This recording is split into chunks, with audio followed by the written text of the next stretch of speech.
اسلامی حکومت کے تصور کا یہ امتیاز ہمیشہ پیش نظر رہنا چاہیے کہ اس میں اطاعت اور وفا کیشی کا مرجع خدا کی ذات ہے.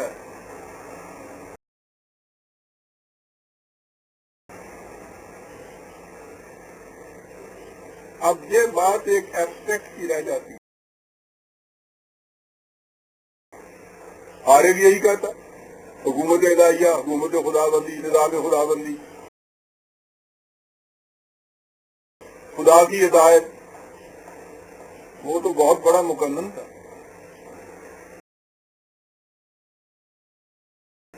تمہیں معلوم تھا کہ اس قسم کی صرف ایک مجرد بات جو ہے، ایبسٹریکٹ چیز جو ہے، کہنے سے بات نہیں بنتی. یہاں مملکت کی گفتگو ہو رہی ہے. سنیے آگے جو انہوں نے جس فکرہ جس کا اضافہ کیا. دہراؤں کہ اسلامی مملکت کے تصور کا یہ امتیاز ہمیشہ پیش نظر رہنا چاہیے کہ اس میں اطاعت اور وفا کیشی کا مرجع خدا کی ذات ہے. آگے ہے وہ فکرہ جس کی تعمیر کا عملی ذریعہ قرآن مجید کے احکام اور رسول ہے. اب یہ اب تک سے کنکریٹ ہوگی بات. ہم آسمان سے زمین پہ اتر آئے کہ باتیں تو زمین میں ہی ہونی تھی نا. اب یہ بات نہ رہی کہ کوئی یہ کہے کہ صاحب خدا یہ چاہتا ہے، خدا کا یہ حکم ہے، خدا وہ چاہتا ہے، خدا کا یہ حکم ہے. یہی تو چاہت کرتی ہے. اس نے کہا کہ یہ بات غلط ہے. اس کی ہدایت کی تعمیر کا عملی ذریعہ اس کی کتاب. اسلام میں اصلاً نہ کسی بادشاہ کی اطاعت ہے، نہ پارلیمان کی، نہ کسی اور شخص یا ادارہ کی. قرآن کریم کے احکام ہی سیاست اور معاشرت میں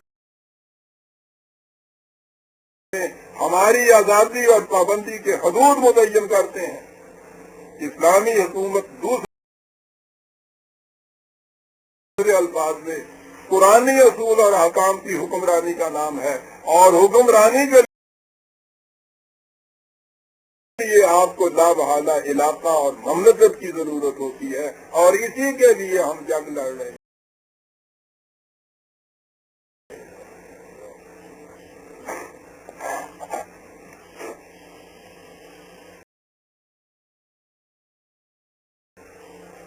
اور فرمایا آپ نے عزیزہ نے مان اس سوال کا جواب ہم سے پاکستان کیوں مانگا تھا. مان کی بولیاں آپ یہاں سنتے ہوں گے.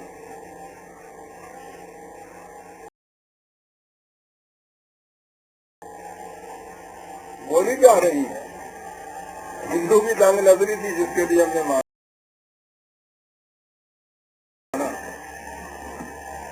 معاشی ضرورتیں تھیں جس کے لیے ہم نے جو مانگا.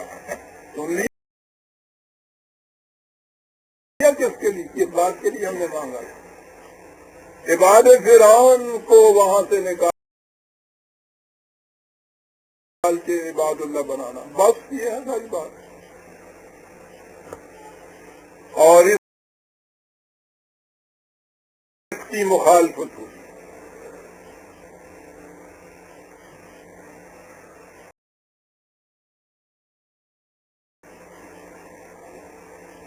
قائد اعظم کے ذہن میں بھی یہ تھا کہ یہ مخالفت سب سے زیادہ سخت کس گوشے کی طرف سے ہوئی تھی. کبھی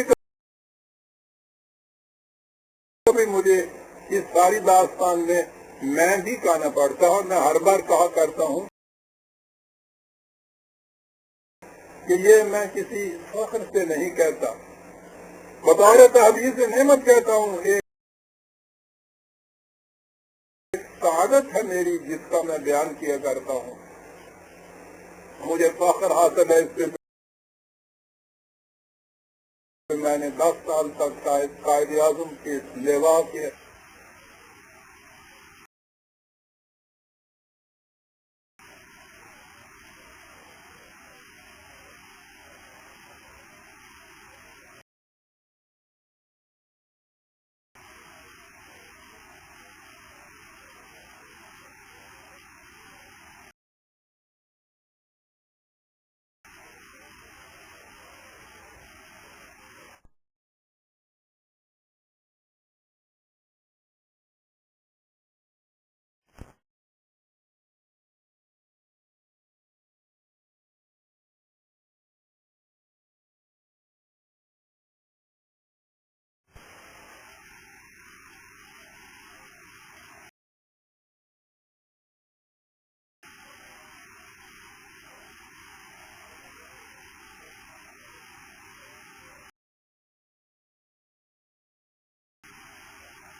بطور تحدید سے نعمت کہتا ہوں، ایک سعادت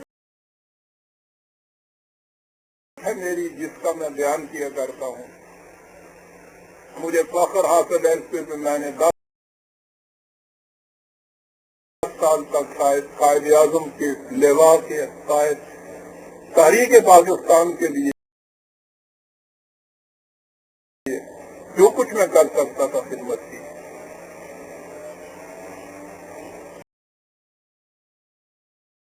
انہوں نے شملے میں نمبر کی بات ہے 1947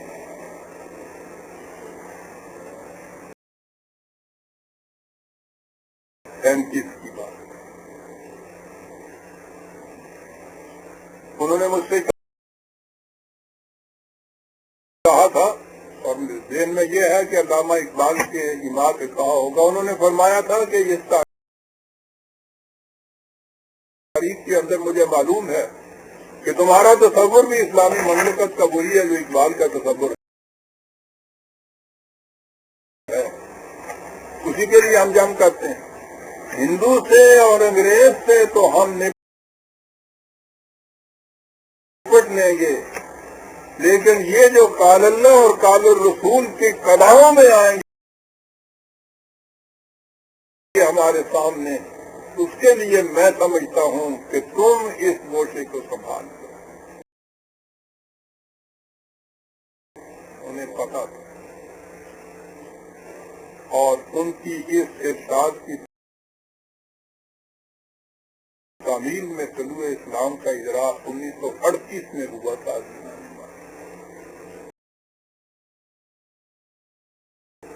یہ محاذ میرے ذمہ تھا، اور جس طرح سے ہم نے پھر اس سے لڑا، اللہ کی توفیق سے طلوع اسلام کے قائد اس زمانے کے اس کی زندہ شہادت ہے. بڑی سخت لڑائی تھی ان کی.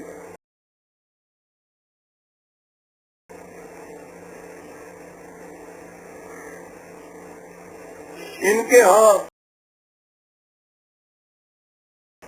مہذب گالیوں کی انتہا کفر کا فتویٰ ہوتا ہے.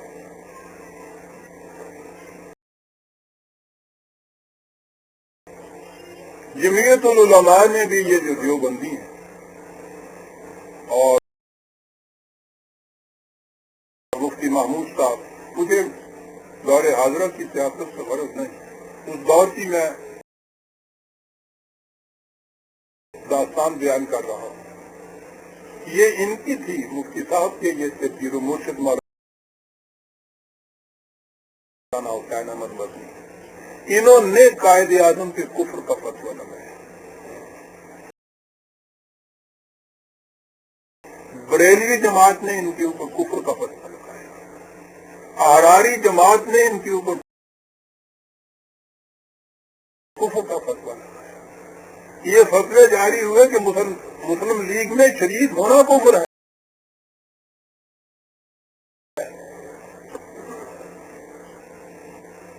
اور جب وہ کفر کہتے ہیں تو